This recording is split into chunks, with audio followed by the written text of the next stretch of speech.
The story of Serpents Fall begins many of thousands of years before the present day, and only a small fraction of it is known, stored in dusty books and fading memories, scattered across the known world. In a time of legend before the dawning of the world, one of the great dragons who wrestled it from formless chaos became enamored of it, and splitting itself into smaller entities, the dragon walked upon the world, and the serpent people came to rule over the primitive human tribes that dotted the landscape.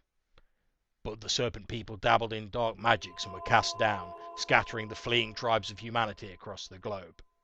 History, however, tends to repeat itself, and new empires rose in its place: the savage tribes of Nausicaa, the mortuary priests of Stygia, and, most powerful of all, the sorcerer kings of Atlantis. So powerful were these sorcerers they experimented on their own people, making them even more powerful and giving their skin a strange bluish coloration.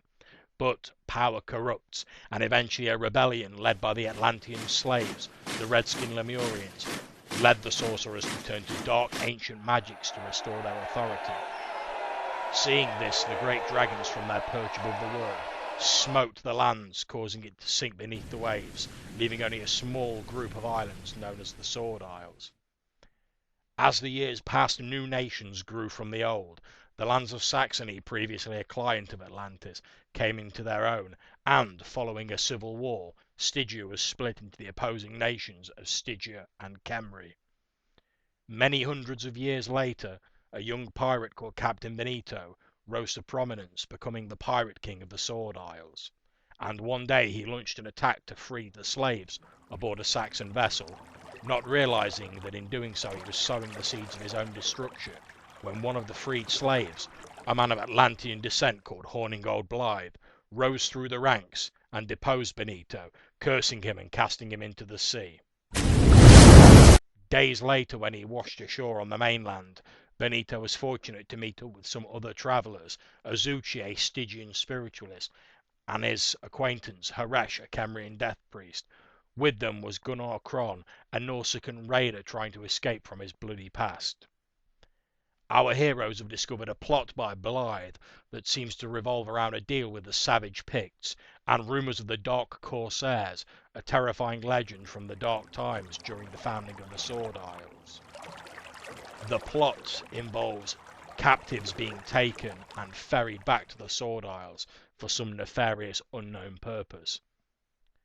Their journeys have found them in Saxony, embroiled in a plot of Regent Edward Harcourt and his witch consort Marai, a plot to replace the rightful king of Saxony, recently killed in a crusade against a writhing northern warlord. But something darker lurks behind the Nausicans' planned invasion of Saxony, and the wisest amongst the group hear whispers from the spirit world that the Iadaroborous, horrific entities from the darkness before the dawning of the world, are once again moving and stretching out their shadow across the face of Serpents Fall. As the northern armies move southwards intent on conquering Saxony, Gunnar Kron sinks into a coma that even the spirit arts of Haresh cannot awaken from, and his friends are forced to leave him in a local farmstead with two sympathetic Saxons. Hounded by the regent's men, our heroes have been tempted to incite rebellion against him, along the way remaking the acquaintance of Moravir, a captive of the regent's and an old associate of Captain Benito's. In return for his freedom, Moravir swears loyal service. During the chaos, Moravir breaks into the Queen's quarters in Castle Harcourt, hoping to rescue her, but instead he finds that she has been spirited away by the regent, and, when confronted by the witch Marai, he is forced to flee. Benito lights the flag atop the castle battlements, a signal for the people he has placed throughout the city to begin a distraction, but as matching fires blossom throughout the city, the chaos threatens to bloom into a full-scale riot and bloody rebellion.